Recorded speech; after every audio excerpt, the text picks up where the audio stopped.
자비로운 주님, 속된 한 주를 보내며 속상하고 상처받은 상처준 마음, 따뜻한 주님의 숨결과 손길이 그리웠습니다. 모인 우리 중에 다정하고 자애로운 주님의 마음을 느끼게 해주세요. 예수님의 이름으로 기도드립니다. 아멘.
교회는 하나님 나라가 아니고 그 징표이자 선봉대입니다.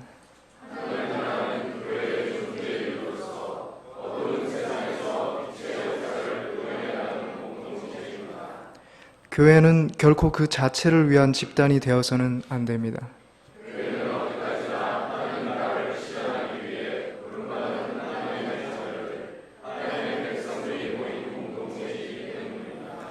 언제 어디에서든지 하나님 나라를 사관화시키면서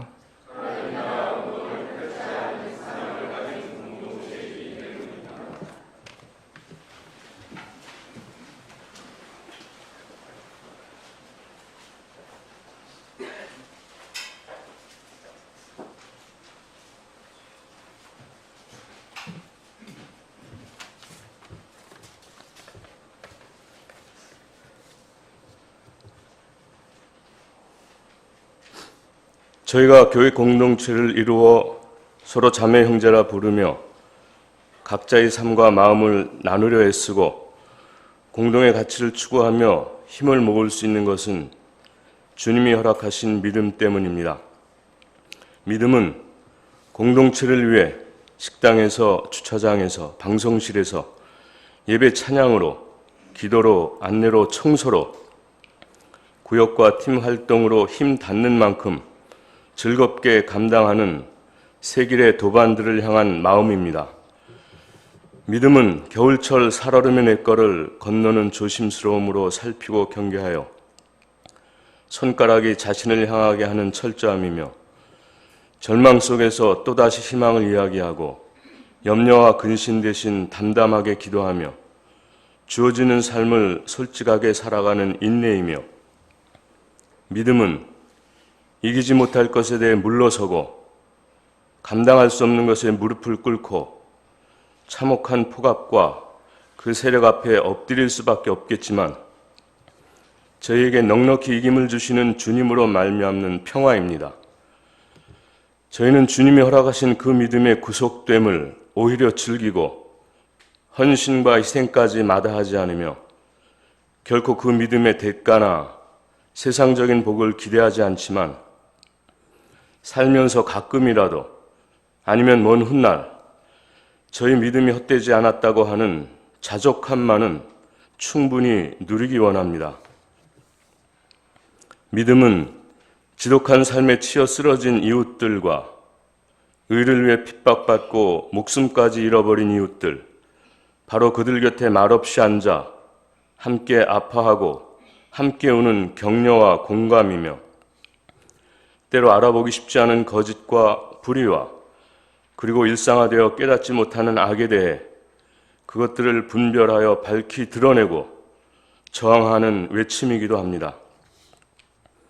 믿음은 인간이 만든 교리들의 필연적인 오류와 예수님과 하나님까지 만모니즘의 수단으로 만든 사악함, 하나님의 이름으로 행하는 모든 형태의 배타적 광기, 이 모든 것에 대해 예수님의 싸움을 다시 시작하는 싸움이며, 그리고 믿음은 인간의 존엄성과 생명이 철저히 짓밟혀 신은 과연 존재하는가라는 울부짖음마저 사라져버린 그곳에서 아무것도 할 수 없는 무기력함을 절감하게 되는 슬픔이지만, 그 순간에도 십자가에 못 박혀 달리는 예수를 발견하는 깨달음과 용기입니다.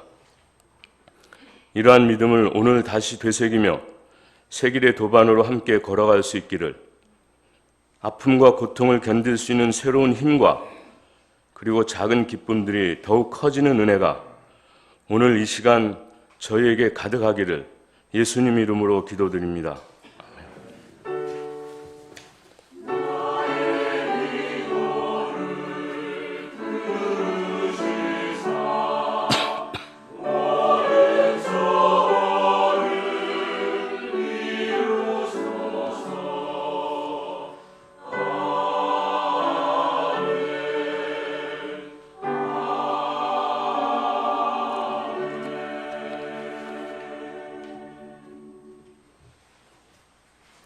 성세 말씀은 갈라디아서 1장 11절로 12절, 5장 1절로 6절 말씀입니다. 자매 형제 여러분, 내가 여러분에게 밝혀드립니다. 내가 전한 복음은 사람에게서 비롯된 것이 아닙니다. 그 복음은 내가 사람에게서 받은 것도 아니요 배운 것도 아니요 예수 그리스도의 나타나심으로 받은 것입니다. 그리스도께서 우리를 해방시켜 주셔서 자유를 누리게 하셨습니다. 그러므로 굳게 서서 다시는 종살이의 멍에를 매지 마십시오. 나 바울이 여러분에게 말합니다. 여러분이 할례를 받으면 그리스도는 여러분에게 아무런 유익이 없습니다. 내가 할례를 받는 모든 사람에게 다시 증언합니다. 그런 사람은 율법 전체를 이행해야 할 의무를 지닙니다. 율법으로 의롭게 되려고 하는 사람은 그리스도에게서 끊어지고 은혜에서 떨어져 나간 사람입니다. 그러나 우리는 성령을 힘입어서 믿음으로 의롭다 하고 하심을 받을 소망을 간절히 기다리고 있습니다. 그리스도 예수 안에서는 할례를 받거나 안 받는 것이 문제가 되는 것이 아닙니다. 가장 중요한 것은 믿음이 사랑을 통하여 일하는 것입니다. 아멘.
안녕하세요.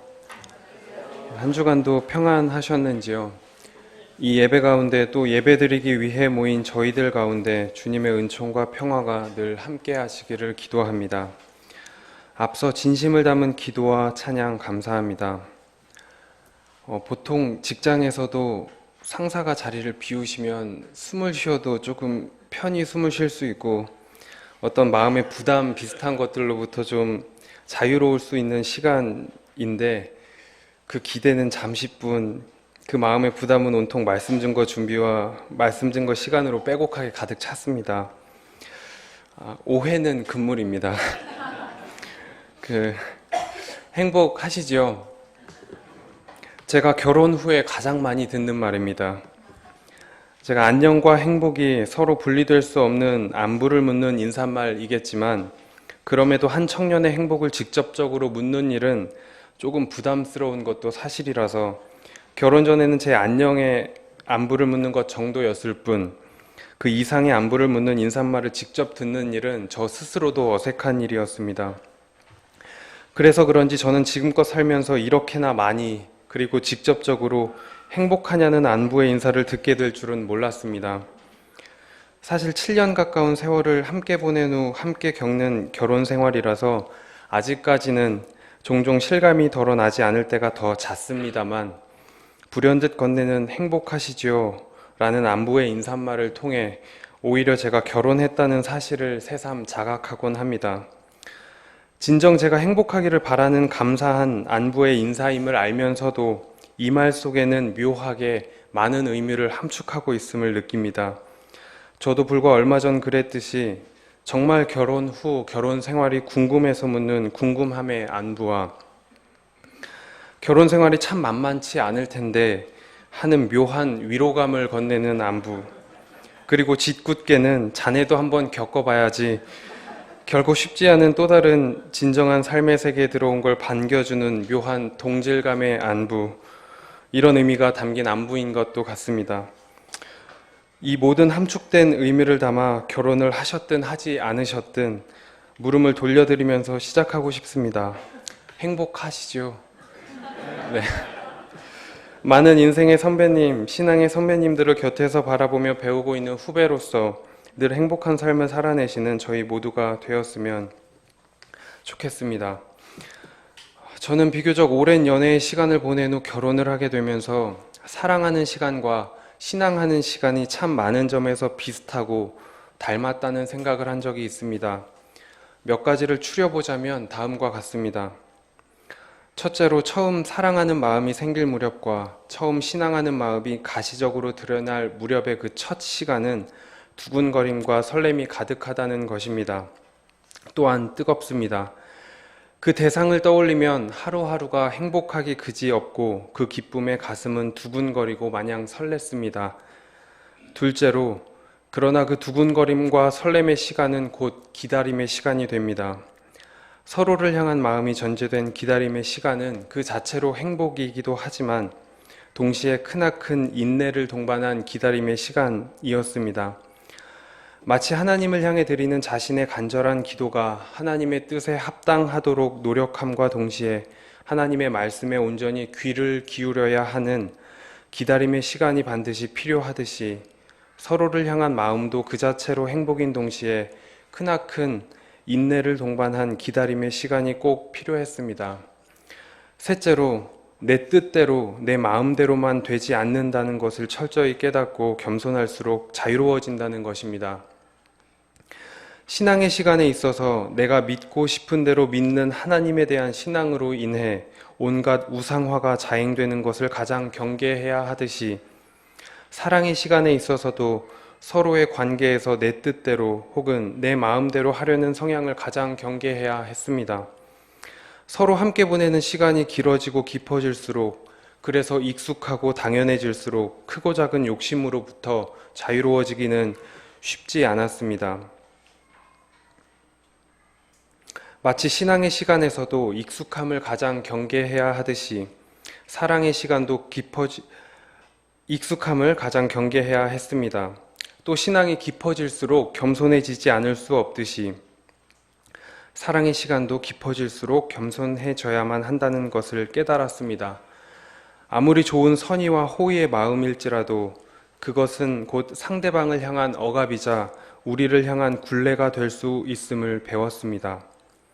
마지막으로 사랑의 시간과 신앙의 시간은 온전히 신뢰로부터 가능하고 끝이 있는 게 아니라 언제나 시작이며 함께 걷는 여정 그 자체라는 것입니다. 당연히 그 여정과 시간은 늘 좋기만 할 수 없었습니다. 그래서 그 지난한 시간 속에서 스스로를 가뭇없는 긴장 속에 늘 조율해야만 했습니다. 사람은 상처와 아픔을 통해 성숙해진다고 하나 그러기 위해서는 엄청난 노력을 해야 한다는 사실도 깨달았습니다. 특히 사랑의 시간과 신앙의 시간에 있어서는 더욱 그랬습니다. 상처와 아픔은 사람을 병들게까지 하고 파괴까지 하기에 그 상처와 아픔이 그리고 고통이 반드시 함께 나아갈 길이 되기 위해서는 또 하나님을 향해 나아가는 길이 되기 위해서는 부단한 노력을 멈춰서는 안 된다는 것을 배웠습니다. 그리고 여기에는 사랑하는 혹은 신앙하는 이의 자세와 태도가 무엇보다 중요하다는 사실도 알게 되었습니다. 공감이 없는 이해는 자주 잔인해지고 이해가 결여된 공감은 종종 공허해진다는 것을 숱한 사랑과 시간의 시간과 무게에서 느꼈기 때문입니다. 조금 거창한가요? 사랑하는 시간과 신앙하는 시간은 이제는 조금 알 것 같다는 마음이 들 때면 그때마다 어김없이 그 알매 배반당하는 역설을 일깨워주기에 여전히 배우고 있습니다. 제 개인적으로는 끝이 보이지 않는 배움의 과정이겠지만 여기 모인 저희 모두 주어진 삶 가운데 사랑의 시간과 신앙의 시간을 오롯이 잘 감당해내는 저희들이 되기를 바랍니다. 제 개인적으로 결혼이라는 삶의 변화의 과정을 거치면서 겪은 작은 소회로 시작했지만 사실 앞서 말한 사랑의 시간 그리고 신앙의 시간이 모두 함께 녹아져 있고 그것이 가시적으로 드러나고 구체적으로 경험할 수 있는 공간은 어디일까요? 마땅한 의미에서 바로 교회입니다. 지난해 언제나 있지만 어디에도 없는 교회를 묻다 교회에 대한 주제로 교회에 대한 일련의 물음들, 그 물음을 구성하는 요소들, 교회를 말하는 것의 어려움과 마땅한 교회의 존재, 의미와 이유 등에 대해 개략적으로나마 나누면서 그 이후로도 교회에 대한 고민을 나누면 좋겠다는 생각을 한 적이 있었습니다. 왜냐하면 교회는 그리스도인들이 모인 가시적 증표로서 끊임없이 재해석되어야만 하는 구조적 존재 물음의 기초 위에 서 있기 때문입니다. 해서 오늘 함께 나누는 말씀도 그 고민의 연장선상에 있습니다. 탈교의 시대를 드러내는 여러 징후의 표현들로 예수는 좋지만 교회는 싫다거나 누구나 알지만 아무도 모르는 교회, 어디에나 있지만 어디에도 없는 교회 등과 같은 표현들은 오늘날 교회에 대해 무엇을 말하고 있고 무엇을 의미하는 것일까요? 그것은 바로 교회다운 교회가 없다는 의미일 것이고 그 이면에는 여전히 교회의 본래적 존재 이유와 목적에 대한 기대가 있기 때문일 것입니다.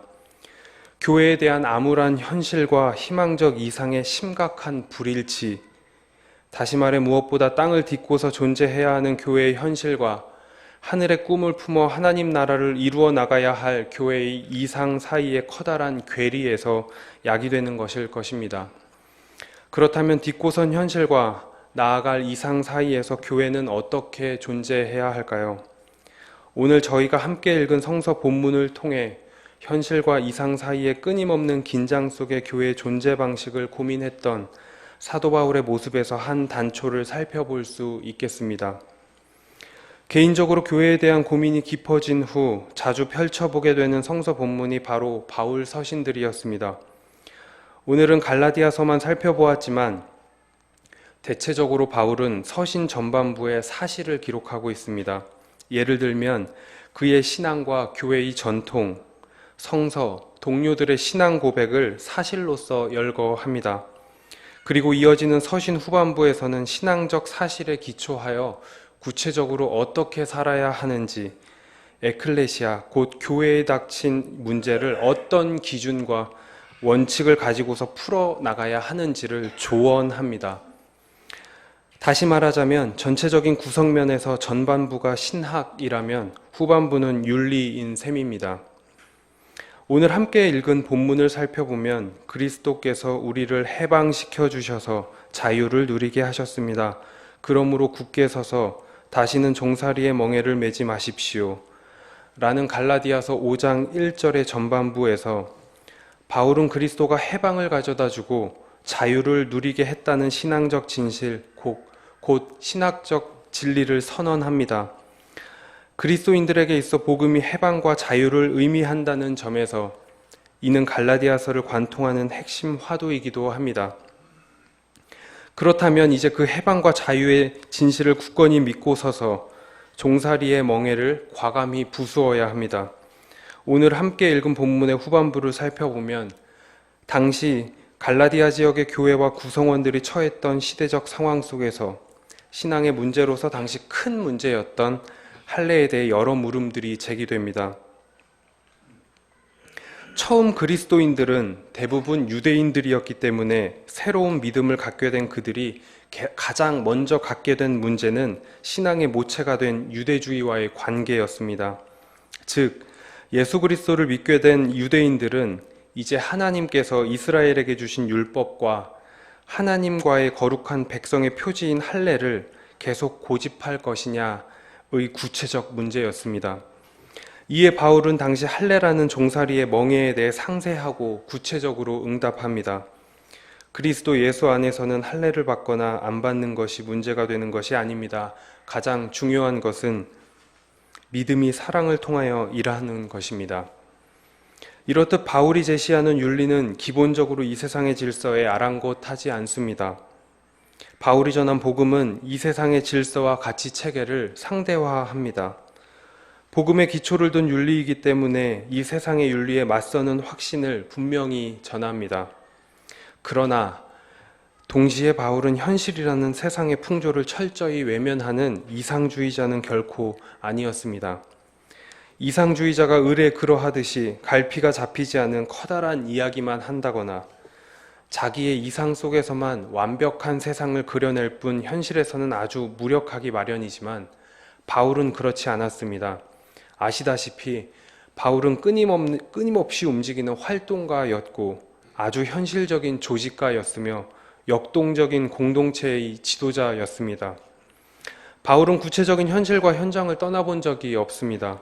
끊임없이 이상을 현실 속에서 구현해내는 길을 고심하고 또 고심했습니다. 갈라디아서를 비롯한 다른 모든 바울 서신들에서 확인할 수 있듯이 바울의 에클레시아, 곧 교회들은 이상과 현실 사이에서 여러 문제에 직면했을 때마다 바울에게 문의했고 바울은 이들에게 편지를 써서 그들이 제기한 물음에 성실하고 구체적으로 답했습니다.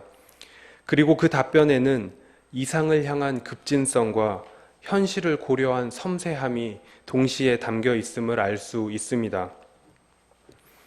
제가 주어진 삶의 조건과 딛고선 현실, 그리고 향하는 시선과 나아갈 이상과 비전 사이에서 고민하는 바울의 모습에서 특별히 주목한 부분이 두 곳 있습니다. 바울 서신들 전체에서 드러나는 주요하면서도 가장 두드러지게 등장하는 반복적인 언급들입니다. 첫째로 갈라디아서뿐만 아니라 다른 바울 서신들에서도 가장 많이 반복되고 있는 구절로서 바로 그리스도 안에서 엔 크리스토 혹은 그리스도 예수 안에서 엔 크리스토 예수라는 표현입니다. 이는 로마서, 고린도 전후서, 갈라디아서, 에베소서 등 곳곳에서 공통적으로 발견할 수 있습니다. 그리고 둘째로 서신의 맨 앞에는 분명한 서신의 수신자를 꼭 기록하고 있다는 점입니다. 바울은 고린도전서에서 고린도에 있는 하나님의 교회에 이 편지를 씁니다. 그리고 갈라디아서에서 함께 있는 모든 믿음의 식구와 더불어 갈라디아에 있는 여러 교회에 이 편지를 씁니다. 그리고 에베소서에서 에베소에 사는 그리스도 예수를 믿는 성도들에게 이 편지를 씁니다. 등 이와 같이 서신의 수신자를 맨 처음 꼭 적시합니다. 바울이 마치 관용구처럼 즐겨 사용하는 그리스도 안에서라는 표현과 항상 서신의 맨 앞에 분명한 수신자를 기록하고 있다는 점은 주어진 삶의 조건으로서의 딛고 선 현실과 그럼에도 놓치지 말아야 할 향하는 시선으로서의 나아갈 이상과 비전 사이에서 바울의 문제의식을 분명하게 보여줍니다. 특별히 이 두 부분을 주목한 이유는 바울의 여러 서신에서 공통적으로 발견되는 이 두 구절이야말로 믿는 이들의 실존적 조건을 잘 보여주고 있기 때문입니다. 서신의 맨 앞에 분명한 수신자를 기록한다는 점은 당시 각 그리스도인들이 모여 이룬 공동체들의 시간과 공간의 제약을 나타낸다면 관용구처럼 등장하는 그리스도 안에서라는 표현은 그것을 넘어서는 그리고 놓치지 말아야 할 이상적 가치를 가리킵니다. 충실한 삶이란 비단 자기에게 주어진 시간을 아름답게 그리고 소중하게 살아내는 동시에 자기가 머물고 있는 삶의 자리를 아름답게 가꾸어가는 일입니다. 하지만 그렇게 살아내기 위해서는 시공간의 제약 혹은 자기 삶의 조건을 뛰어넘는 이상과 비전이 필요합니다. 그리스도인들이 모인 신앙 공동체에게 그 비전은 그리스도 안에서라는 표현과 고백 안에 담겨 있습니다. 물론 이 고백은 다양한 의미를 내포하고 있어 단순하게 말하기 어렵지만 그럼에도 거칠게 두 가지로 간추릴 수 있습니다. 하나는 하나님의 은총이 그리스도를 통하여 우리에게 주어진다라는 의미일 것이고, 다른 하나는 그리스도인들의 사유와 삶, 실천은 그리스도의 마음에 깊이 뿌리를 내려야 한다는 의미를 함축합니다. 그 마음에 뿌리를 내릴 때 우리는 비로소 자신을 둘러싼 현실적 조건의 한계를 뛰어넘어 자신을 누군가에게 선물로 내어주며 살 수 있기 때문입니다. 지금까지 살펴보았듯이 교회에 대한 암울한 현실과 희망적 이상 사이에서의 심각한 불일치는 비단 오늘 우리만의 문제만은 아니었습니다. 거칠게 보자면 신약성서의 수많은 바울 서신들을 관통하며 증언하는 메시지가 제발 좀 싸우지 마십시오 라는 내용과 고백임을 모르지 않습니다. 어쩌면 예수의 제자들로부터 그리스도교 신앙의 첫 출발부터 또 그리스도교 교회의 첫 출발부터 끊임없이 현실과 이상 사이의 괴리 속에 분투하며 역사적으로 존속해왔던 것이 실상 교회였던 것입니다. 그러므로 희망적 이상과 비전 없는 교회의 암울한 현실 앞에서 지나치게 얽매이거나 현실 감각 없는 공허한 교회의 희망적 이상 앞에서 지나치게 허무하거나 할 필요가 없습니다. 공감 없는 이해가 잔인해지듯 이상 없는 현실 또한 자주 잔인해지고 이해 없는 공감이 공허해지듯 현실 없는 이상 또한 종종 공허하지 않을 수 없기 때문입니다. 다만 주어진 삶의 조건으로서의 현실과 나아갈 방향으로서의 이상 사이에서 저희는 끊임없이 공부하고 수행하며 기도하면서 한 걸음씩 내디딜 뿐입니다. 세길 신학과 신앙의 선배님들이 강조하여 일갈하셨듯이 우리는 예수교회가 예수를 배반한 심각한 자기 배반의 예수 없는 예수교회가 되어서는 아니 될 것이고, 자기 반성과 성찰을 잃어버린 채 세상과 담을 쌓는 맹목과 독단에 아직도 그런 교회를 다녀서는 아니 될 것이기 때문입니다. 예수로 잉태된 교회는, 예수가 사랑을 증언한 곳에서 태동된 교회는 끊임없이 예수를 지금 여기에서 재현해야 할 과제를 숙명적으로 지니지 않을 수 없고, 때문에 교회의 존재 근거 자체가 예수가 증언한 사랑에 기초하며 예수가 실현하고자 한 하나님 나라 운동을 지향하는 까닭입니다. 바울이 자신의 사도성을 입증하기 위해 강조한 표현이긴 하지만 오늘 함께 읽은 본문도 이 바탕 위에서 분명하게 말합니다. 형제자매 여러분, 내가 여러분에게 밝혀드립니다. 내가 전한 복음은 사람에게서 비롯된 것이 아닙니다. 그 복음은 내가 사람에게서 받은 것도 아니요 배운 것도 아니요 예수 그리스도의 나타나심으로 받은 것입니다. 지난 32년 전 세길교회가 처음 창립되던 창립예배 당시 김창락 선생님의 하나님 나라 사건이라는 제목의 말씀 증거 중에 교회에 관한 진술은 다음과 같습니다. 교회는 세계 내적인 하나의 제도나 기관으로 화석화되어서는 안 되며, 또한 세상과 관계없는 영혼들의 결사로 둔갑해서도 안 됩니다. 교회는 친목단체도 이익단체도 아닙니다. 교회는 하나님 나라를 역사 변혁적인 구원의 사건으로 받아들이는 신앙인의 모임입니다.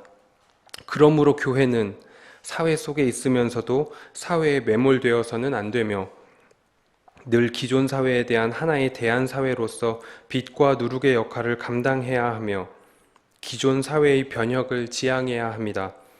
오늘날 우리는 만물을 새롭게 하시겠다는 하나님의 약속을 믿고 끊임없이 기존 사회를 탈출해서 전진하는 도상의 교회를 세움으로써 하나님 나라의 기적을 역사 속에 사건화하는 종말적 구원의 공동체를 만들어 가야 하겠습니다. 교회가 현실에 매몰되지 않아야 함을 강조하면서 교회는 세계 내적인 하나의 제도나 기관으로 화석화되거나 교회는 친목단체 혹은 이익단체가 아님을 분명히 지적합니다.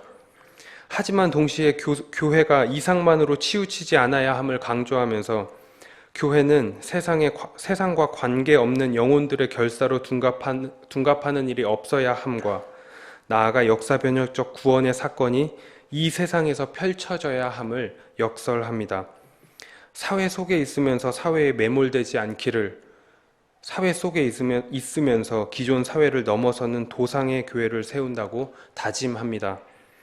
그리고 그러한 구원의 공동체는 함께하는 구성원들이 끊임없이 만들어가야 하는 것임을 되새겨주고 있습니다.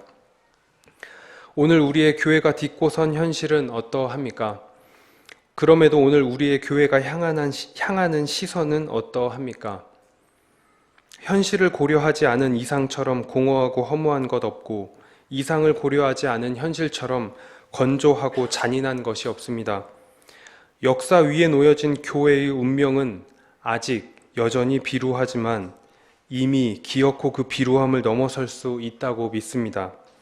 그러므로 태생부터 불가능한 꿈을 안고 비루한 세계 안에 던져진 교회의 의미를 집요하게 길어 올리는 일은 그래서 우리의 몫입니다. 먹고 사는 현실이 고되거나 알 수 없는 미래가 두렵고 불안함이 엄습할 때 필연적으로 우리는 냉소와 회의로 가득 찬 현실주의에 매몰될 우려가 크거나 공허와 허무로 가득 찬 이상주의에 함몰될 위험이 큽니다. 우리의 놓여진 구체적 현실과 우리가 나아갈 희망적 사이에서 냉철한 주제 파악이 결여된 이상주의도 큰 문제고 불가능한 꿈을 꾸지 않는 현실주의도 무의미합니다.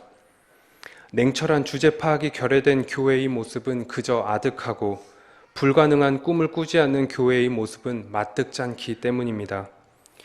그러므로 아무리 교회가 처한 현실이 문제가 많아 외면하고 싶더라도 우리 그리스도인의 현실의 장은 교회를 벗어날 수 없습니다. 때문에 분명히 교회가 딛고 선 현실에 대한 냉철한 주제 파악으로부터 시작해야 합니다.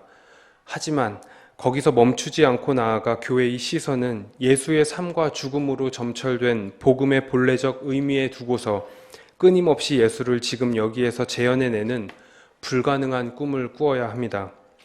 역사적으로, 존재적으로 언제나 교회는 현실과 이상의 괴리 속에 늘 분투하며 존재할 수밖에 없었던 운명임을 새삼스럽게 되돌아보면서 현실과 이상 사이에서 창조적이고 건강한 긴장 속에 교회의 현실과 의미, 이상과 방향에 대해 치열하게 물음을 던지며 나아가는 저희들이 되기를 바랍니다. 그리하여 우리가 새 길이 나아갈 길을 끊임없이 모색하고 조율하며 정진하는 저희들이 되기를 간절히 바랍니다. 누군가 타인은 지옥이라고 말했지만 또 다른 누군가는 타인의 얼굴이 곧 신의 계시라고 말했던 것을 기억합니다.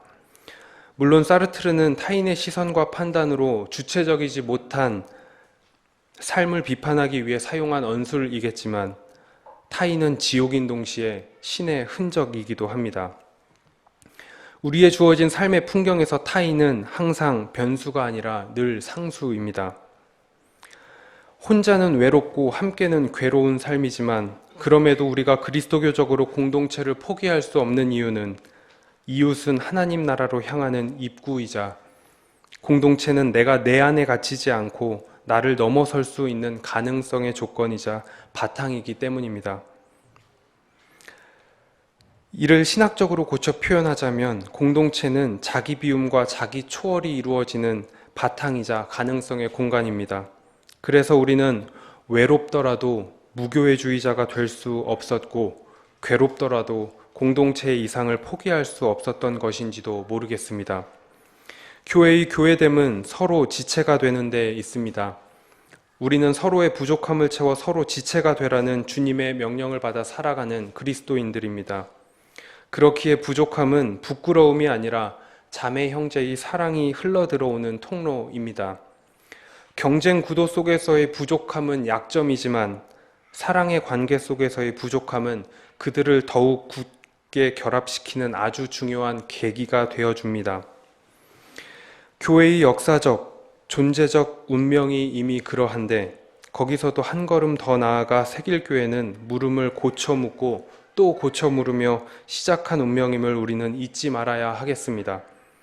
그 물음을 포기하지 않을 때 냉혹한 현실과 희망적 이상 사이에서 건강한 긴장의 끈을 잃지 않을 때 우리가 딛고선 현실과 향하는 시선 모두 끌어안고 함께 수렴할 때 우리는 하나님 보시기에 아름다운 예수 따르미들이 모인 새길 공동체, 새길 교회를 이루어 나갈 수 있을 것입니다. 기도하겠습니다.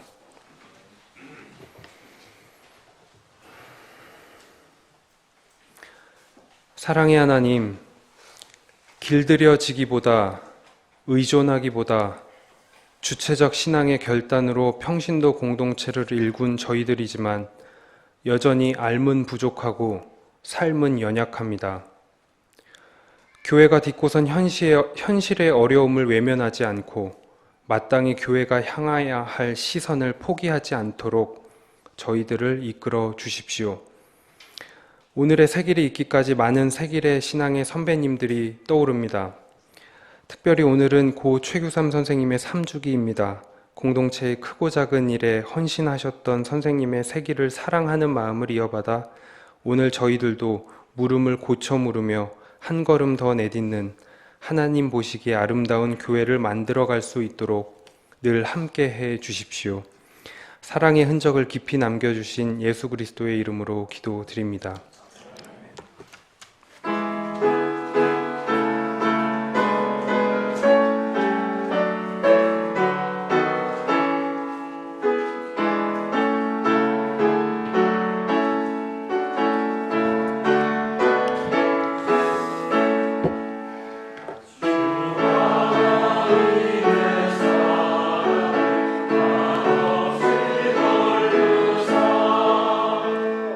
세상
내가 다닌 주님의 것 조금 내었습니다. 뜻한 곳에 전해지길 바라고 전해진 그곳에 사랑이 싹이 트길 바랍니다. 예수님의 이름으로 기도드립니다.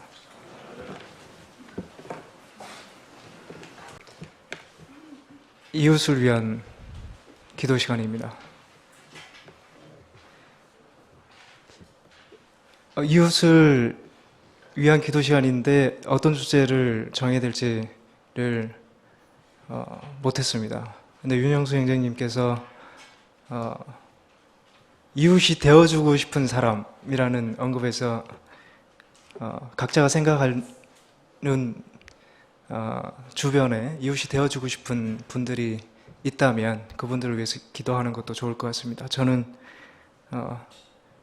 머리에서 떠나지 않는 사건이 계속 있는데 그거를 위해서 기도하겠습니다. 멕시코와 미국 사이의 국경에 강을 건너기 위해서 아이와 아버지가 익사했던 사건이 지어지지 않는데요. 그들과 그들의 유가족을 위해 기도하고 싶습니다. 기도하겠습니다.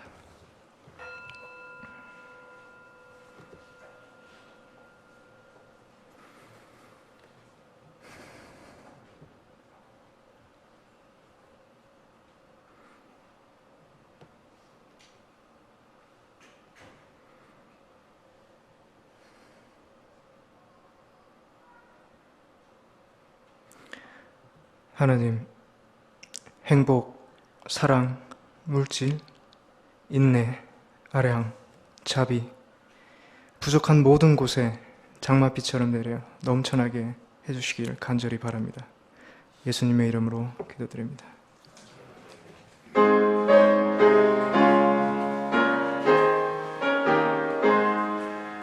진리와 생명 되신 주, 이 몸을 바치옵니다.